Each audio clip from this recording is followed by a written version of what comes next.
Renoven, el mayor fabricante de ventanas de aluminio y PVC, presenta Renoven Hogar.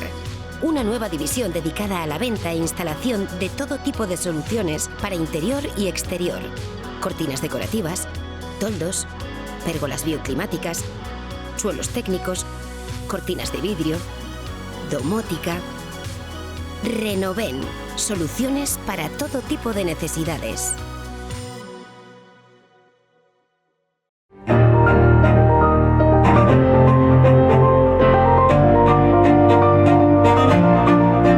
Igual de Iglesias, presidente del Parlamento de Navarra. ¿Qué tal? Muchísimas gracias por abrirnos el Parlamento para hacer esta entrevista casi final de curso para casi todos. Lo pillas presanferminero, pero casi. Sí. Bueno, aquí pasan muchas cosas. De algunas de ellas vamos a hablar, pero de las que queremos conocer y de las que queremos saber es en el salón lo que ocurre dentro. Venga, vamos.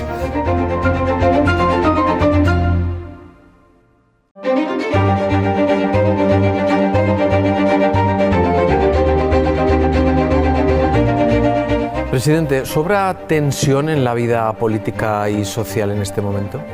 Yo creo que sí. Creo que de un tiempo a esta parte estamos viviendo una escalada de tensión que por lo menos en el Parlamento de Navarra pues era desconocida en otras legislaturas, ¿no? Yo creo que habíamos hecho siempre la reflexión de que la tensión que había en otras latitudes pues aquí no se producía, y lamentablemente este periodo de sesiones que acaba pues hemos visto episodios bastante poco edificantes, ¿no? El jueves 27 se constituye la ponencia del Código de Conducta. ¿Por qué ha dado usted este paso? ¿Cuál es su intención? Porque de alguna manera ya existe el reglamento para regular. Bueno, fue un mandato de la propia mayoría parlamentaria en la pasada legislatura, con la aprobación del nuevo reglamento del Parlamento de Navarra, ¿no? Hay que recordar que ese reglamento que entra en vigor esta legislatura sale con un solo voto en contra, es decir, con una amplia mayoría entre votos a favor y abstenciones, y hay un mandato en ese reglamento para la aprobación de un código de conducta en su artículo 26.2, y es en cumplimiento de ese mandato cuando pues el presidente, en este caso en esta legislatura, ya ha encargado a los servicios jurídicos que elaboren un borrador, que tomen referencias de otros parlamentos, y a partir de ahí pues ahora viene el trabajo de los grupos para su debate y aprobación. Decía usted que ya se han vivido momentos incómodos en este salón de plenos. Estamos en el hemiciclo del Parlamento de Navarra. ¿Cuáles son los que cree usted que no se deberían haber repetido o haber producido, y sobre todo cómo se va a conseguir frenar eso? Porque aquí muchas veces uno viene con el papel, sobre todo la primera intervención prácticamente es leída, aquí se improvisa poco, sobre todo la primera, pero la segunda sí, en la segunda hay mucha improvisación y hay momentos...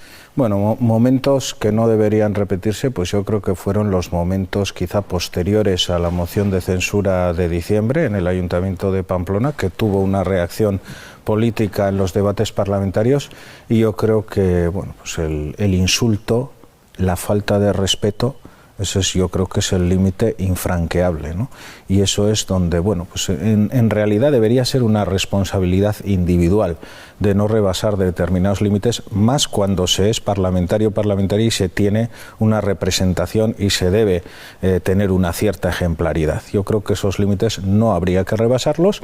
Y luego también están esos discursos, digamos, más sutiles, que se pueden ver desde la entrada de la ultraderecha de Vox en el Parlamento de Navarra, que denotan, bueno, pues ciertos discursos de odio, donde pues también son límites peligrosos. Es decir, un parlamento por antonomasia es el templo de la libertad de expresión, pero yo creo que hay determinados discursos que no hay que pronunciar y que hay que autoponerse límites. ¿Cómo lo vamos a frenar? Bueno, pues ahí está el reto, ¿no? Ya. De alguna manera el código puede decir cuál es el buen comportamiento, que hay que cumplir un respeto, una cortesía parlamentaria, no recurrir a insultos, y luego cuando eso se produce, pues habrá también que acordar un catálogo de infracciones y sanciones. Pero el respeto hay que traerlo de casa. Es mi opinión, ¿eh? Creo que además, el respeto a las instituciones, el respeto a los compañeros y compañeras parlamentarias y el no caer en la descalificación y el insulto personal, pues yo creo que por mucho que luego se quiera vestir, creo que cada uno somos lo suficientemente maduros y mayorcitos como para saber pues qué límites no hay que pasar. Es verdad que después de la moción de censura en estas salas oímos hablar de escoria, sabemos que entre distintos partidos políticos no se han dirigido la palabra, no sé si las aguas ya han vuelto a su cauce, pero da la sensación para la ciudadanía que esto pueda haberse convertido, o miedo a que esto se convierta en un patio de colegio donde tiene que venir aquí el profesor o la profesora a poner orden. Sí, ha habido desde luego en estos meses más intervenciones por parte del presidente, yo diría casi que en toda la anterior legislatura, es decir, veces que el presidente ha tenido que intervenir pues porque realmente el debate y los calificativos que se estaban profiriendo se salían de lo que debe ser el normal debate parlamentario, ¿no? Yo creo que sí se ha calmado de alguna manera pues aquellas semanas de principios de enero en los que bueno pues la cosa llegó a afectar incluso a relaciones personales de parlamentario de UPN, parlamentarias de UPN con el resto, y de alguna manera no estamos en ese momento de efervescencia, pero sí que ha quedado un halo de bueno pues de aumentar los decibelios del debate, que yo creo que a partir del próximo periodo de sesiones, y espero que el debate del Código de Conducta sirva al menos para esto, pues baje y volvamos a lo que fue, ¿no? ¿Le preocupa el ascenso de la extrema derecha a pesar de que su representación en este partido, en este Parlamento o en las Cortes Generales sea legítima porque así lo ha querido parte de la ciudadanía? Por supuesto, los 50 parlamentarios y parlamentarias que están aquí sentados son legítimos. Cuando se hacen esos discursos, pues yo siempre defiendo, se les ha votado, tienen derecho lógicamente a estar aquí y a representar a sus votantes, pero me preocupó ya la irrupción de pues una fuerza que de alguna manera utiliza el populismo y utiliza pues determinados discursos que creo que van contra lo que debe ser la integración, contra lo que debe ser la convivencia, contra lo que debe ser el respeto a la pluralidad, pero lo cierto es que están aquí y bueno, y ha habido conmigo particularmente, yo creo que a la ultraderecha y esos discursos hay que combatirlos de alguna manera desde las instituciones. He tenido algunos encontronazos como presidente del Parlamento con los parlamentarios de Vox, porque creo que bueno que son unos discursos que hay que combatir porque no son buenos para el conjunto de la sociedad y no son buenos para una sociedad como es la navarra, ¿no? En el que hay tantos matices, tanto mestizaje, tanta diferencia. Yo creo que eso es una riqueza para la sociedad. Lo que está claro es que no solamente está circunscribiéndose toda esta situación al ámbito político, ya se empieza a ver en otros espacios, se empieza a hablar también de esto. ¿Qué le han parecido las palabras del jugador Mbappé? Que en rueda de prensa deportiva, analizando los resultados deportivos, ha pedido que se tenga en cuenta esta situación y que la gente se centre, que los extremos no son buenos. Le han caído sí, por todas partes. A mí me parece bien, es decir, me parece que también todos tenemos nuestra opinión y una responsabilidad social cuando se tiene cierta notoriedad, como en este caso, pues para reclamar algo que yo creo que es muy básico, ¿no? Que es el respeto. Yo creo que al final se está yendo a unos discursos en los cuales, y además están de alguna manera teniendo una amplificación mediática, etcétera, pues que es peligroso, ¿no? Yo creo que hay que ser contundente en el combate a estos discursos de la ultraderecha, pero también hay que reflexionar para no inflarlos de alguna manera, ¿no? Porque también me da la sensación de que a lo mejor determinadas estrategias que se están centrando mucho en el combate de la ultraderecha, al final lo que están haciendo es darles pábulo, hacerlos crecer, y en eso yo creo que también tenemos que ser responsables y ver cuál es el modo más responsable de combatir este fenómeno. Y a quienes dicen que también dentro de la actividad política, a la hora de presentar mociones, a la hora de presentar textos en mesa y junta, se viene también a provocar. En los últimos días se ha puesto encima de la mesa una moción de Contigo Navarra que pretendía defender los valores republicanos, eso decía el texto, pero en la exposición de motivos hablaba de una monarquía, la parlamentaria, que está ligada, decía, a la desigualdad, a la corrupción sistemática y los valores patriarcales. ¿Esto hay quien dice que incita también a que el debate se contamine? Bueno, a mí no me gustan esos excesos verbales de esa exposición de motivos. Creo que hay que tener una cierta moderación y que luego esto da lugar a que quizás interesadamente pues se manipulen cosas, ¿no? Y alguien que ha votado estar a favor de los valores republicanos, yo me encuentro entre esas personas, se mezcle con una exposición de motivos que hace unas determinadas calificativos de la monarquía parlamentaria, que de alguna manera es una institución que ahora tenemos, ¿no? Creo que no es bueno el exceso verbal en ninguno de los casos, porque contribuye pues a esa polarización que tanto estamos criticando algunos, ¿no? Yo soy una persona republicana, soy una persona que, bueno, pues, tengo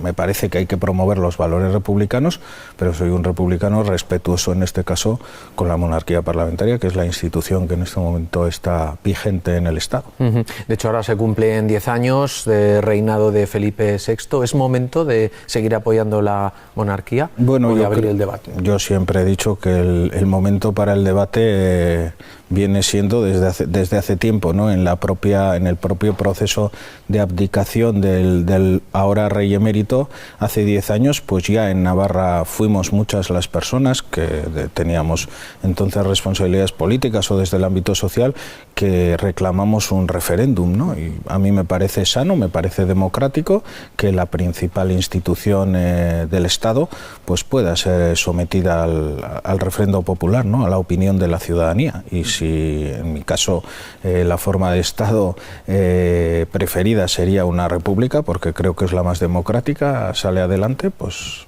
adelante, no hay que tener miedo, yo creo, que a la consulta y a la democracia. Desde luego, en las últimas legislaturas de vez en cuando sale este tema, pero sobre todo lo que se ha hablado en los últimos meses también en el Parlamento es de la reforma de la LORAFNA. Se ha hablado mucho de la reforma de nuestra ley de la mejoramiento, que ¿cree que precisamente ese debate al que hemos asistido lo que nos dice es que nuestra ley de mejoramiento está más viva que nunca?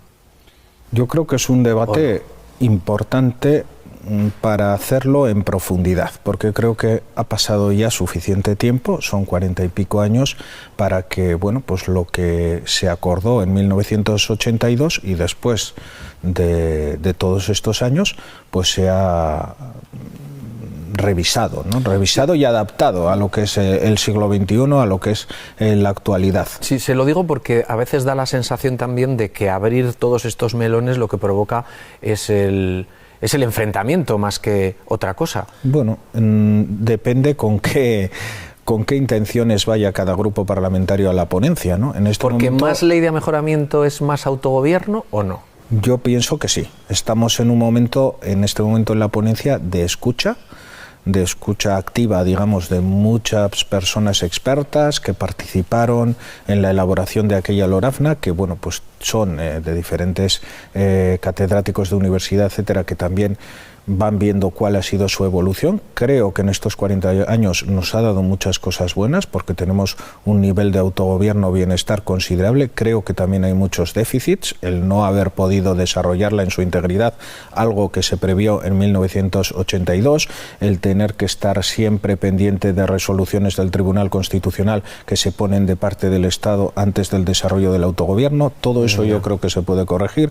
Creo que también la sociedad ha evolucionado y puede haber competencias interesantes que ya están en otros estatutos de autonomía, y luego lo que yo creo es que no tiene que haber miedo en estos debates. ¿Qué transferencias hay en otros Bueno, estatutos? pues hay transferencias sobre todo en el ámbito social, derechos sociales de la ciudadanía, etcétera, que en estatutos de segunda generación se llaman reformados en las primeras décadas de los años 2000, pues ya se incorporaron en otros estatutos, y que, bueno, pues será una cuestión que podrá abordarse y sobre la que creo que podrá llegarse a acuerdos, ¿no? Porque parece que siempre nos limitamos al estatus. Creo que el estatus de Navarra no corre peligro, porque al final cualquier reforma de la LORAFNA va a depender de las mayorías parlamentarias que haya en cada momento, y por lo tanto, bueno, pues sin miedo, y abordar un debate y a conseguir un estatuto, una LORAFNA más inclusiva de la de 1982. Creo que ese debe ser el objetivo. ¿Cree que habrá alguna transferencia más en esta legislatura? Lo espero y lo deseo, y además por la parte política que me corresponde lo hemos acordado, tanto en el acuerdo programático con Contigo Zurekin y Partido Socialista de Navarra, como en el caso del Estado entre el Partido Nacionalista Vasco y Pedro Sánchez, ¿no? Las transferencias de I+D+I, la transferencia de becas, y creo que a partir de ahí pues todo lo que pueda venir, ¿no? Ahí está la inspección. Como luego al final trabajo, se acaba retrasando todo. Fíjese usted cuando estuvo la señora Barcos con la transferencia de tráfico, y todavía estamos con la burra a brincos, como se suele decir, ¿no? Por eso se lo digo. Presidente, ¿es una buena salida al problema catalán poner el sistema económico y fiscal de Navarra o Euskadi como ejemplo? Bueno, yo creo que Cataluña en el momento de la transición tuvo la oportunidad de tener un sistema fiscal, un sistema financiero especial, como lo tiene el País Vasco o Navarra. En aquel momento pues no se consideró, y yo creo que el sistema fiscal de Navarra o del País Vasco, siempre lo digo, no es ningún privilegio, como tratan de hacer ver algunos que no lo conocen, sino que es un ejercicio de responsabilidad. Es decir, aquí se recauda y aquí se gasta en función de lo que se recauda. Es una vía de acuerdo entre el Estado y, en este caso, una nacionalidad histórica, como fue en su día el País Vasco, como fue Navarra, y bueno, pues es una vía que tendrán que ver los catalanes cómo exploran, pero que en ningún caso, y eso sí, puede afectar, yo creo, al conjunto del resto de financiaciones, ¿no? Las especiales nuestras y las del conjunto del Estado. ¿Cómo le suena a usted eso de financiación singular para Cataluña? Bueno, me suena algo parecido a lo que en este momento existe en Navarra o el País Vasco, ¿no? Una relación bilateral de financiación al margen del sistema de financiación autonómica. Es a lo que me suena. Pero aquí, como siempre, habrá que ver cómo evolucionan las cosas y cuál es la letra pequeña. ¿Cómo le ha parecido? ¿Le ha parecido bien? ¿Le ha parecido mal cómo se ha llevado la gestión de la ley de amnistía? ¿O no ha sido para tanto? Me ha parecido que el gobierno del Partido Socialista ha sido especialmente cauteloso en que la ley que finalmente se ha aprobado pues tenga o entre dentro de los parámetros europeos aceptables para una ley de estas características, ¿no? A mí lo que me parece es que hay mucha hipocresía por parte de quienes ahora se rasgan las vestiduras, y hablo del Partido Popular, de la derecha, etcétera, cuando amnistías o indultos y este tipo de operaciones pues han hecho unas cuantas con menos ruido, ¿no? Le iba a preguntar... cuando han tenido responsabilidades en el Gobierno de España. Sí, está haciendo José María Aznar llamamientos a la ciudadanía para que se movilice. ¿Qué le parece a usted? Porque el expresidente sostiene que el PSOE, dice, no solo ha dejado de ser constitucional, sino que ha dejado de ser un partido nacional. Bueno, yo creo que entra dentro de una alocada carrera por el discurso más estridente dentro de lo que es la derecha, que al final a quien favorece, y a la vista está, es a la ultraderecha, ¿no? Porque el más bruto del barrio pues se lleva al final el premio electoral. Yo pienso que esta es una ley que lo que ha tratado es de traer a la política algo que no debió salir de ella, porque el problema de convivencia que en su momento se produjo en Cataluña con el proceso, etcétera, pues yo siempre he defendido que lo que menos necesitaba era tribunales y era personas en la cárcel, y lo que necesitaba es dosis políticas para poder resolverlo, para poder llegar a un entente de convivencia. Yo creo que se ha vuelto a ese carril, y desde ese punto de vista me parece lo más inteligente. ¿Y qué le parece la gestión que ha hecho de todo esto Carles Puigdemont en los últimos años? ¿Qué es para usted? ¿Es un expresidente? ¿Es un prófugo? ¿Por qué no termina de venir a España? Bueno, porque yo creo que se está también mareando mucho una situación que debería normalizarse, ¿no? Definitivamente. Yo creo que el proceso fue una vía en su día desde la unilateralidad, pues que no resultó buena.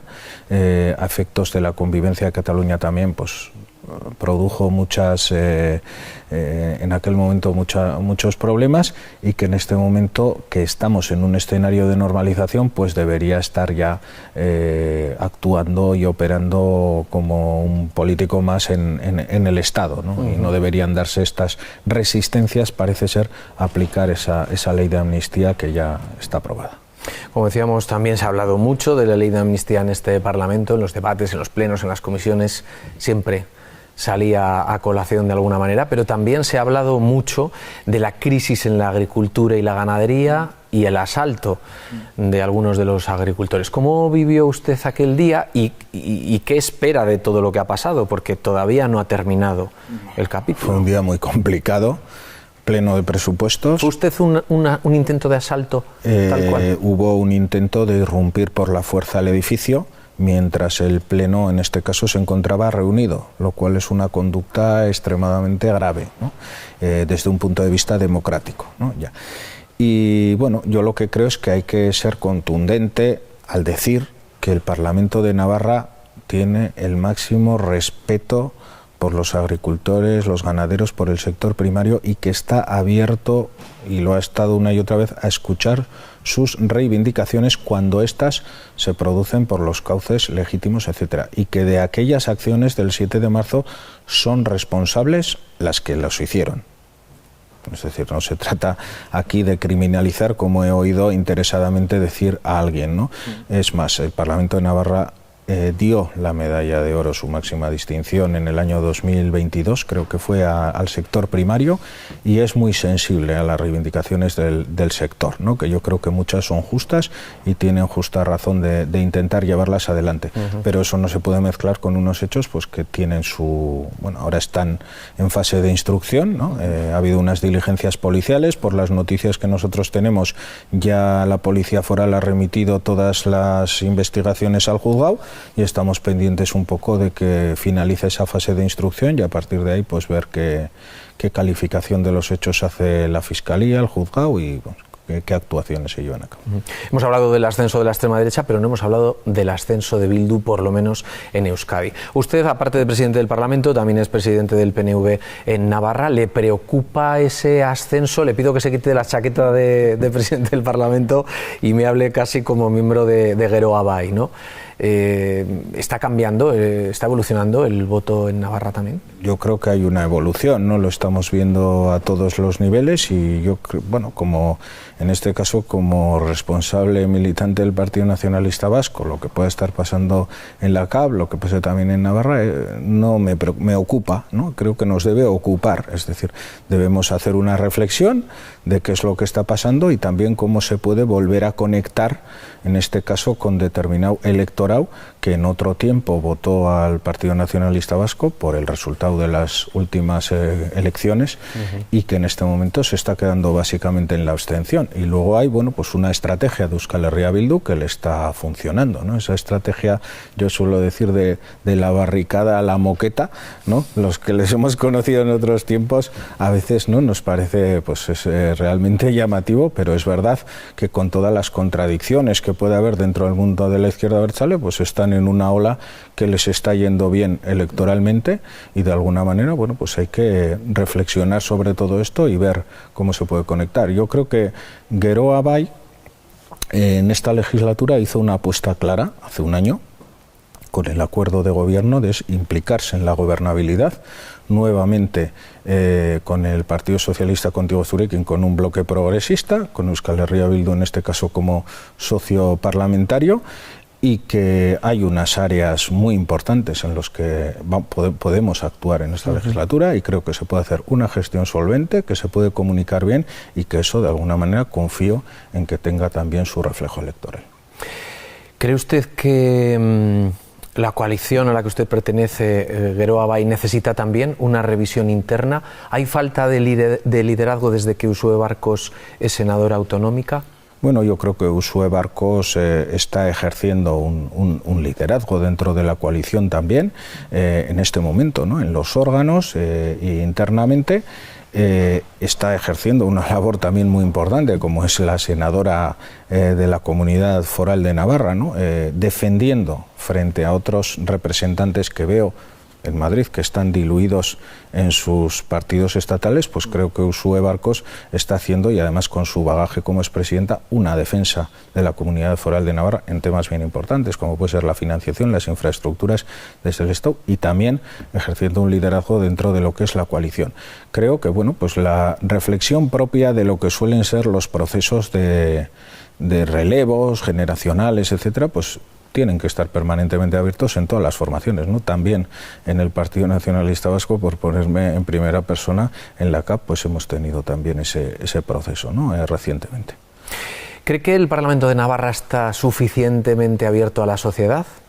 Creo que hay un esfuerzo que se mantiene en esta legislatura porque así sea, ¿no? Creo que es uno de los parlamentos, si se hace la comparativa con los del Estado, en el que hay una mayor relación con el tejido social, ¿no? Hay la fórmula de las sesiones de trabajo, en la que aquí cada asociación tiene mucha facilidad para poder venir a exponer sus reivindicaciones directamente. Los actos que conjuntamente organizamos con asociaciones en el ámbito social, en el ámbito de la salud, etcétera, intentan, bueno, pues que haya un acercamiento, ¿no?, al tejido social organizado. Luego está el reto también de cómo llegar a la ciudadanía de a pie, que hay, bueno, pues tenemos nuestras fórmulas, las visitas, los vídeos, las visitas también que hay los miércoles, pues lo intentamos, ¿no?, porque creo que es importante. Al final es la casa de todos los navarros y navarras que les representa y que la conozcan de primera mano.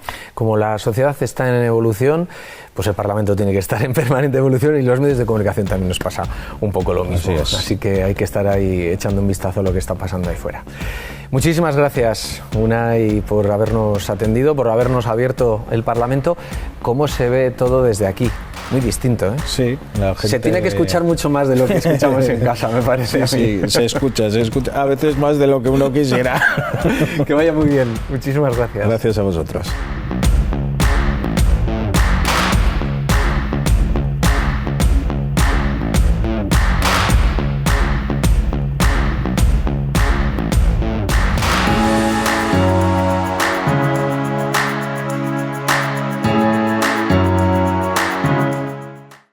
Renoven, el mayor fabricante de ventanas de aluminio y PVC, presenta Renoven Hogar. Una nueva división dedicada a la venta e instalación de todo tipo de soluciones para interior y exterior. Cortinas decorativas, toldos, pérgolas bioclimáticas, suelos técnicos, cortinas de vidrio, domótica. Renoven, soluciones para todo tipo de necesidades.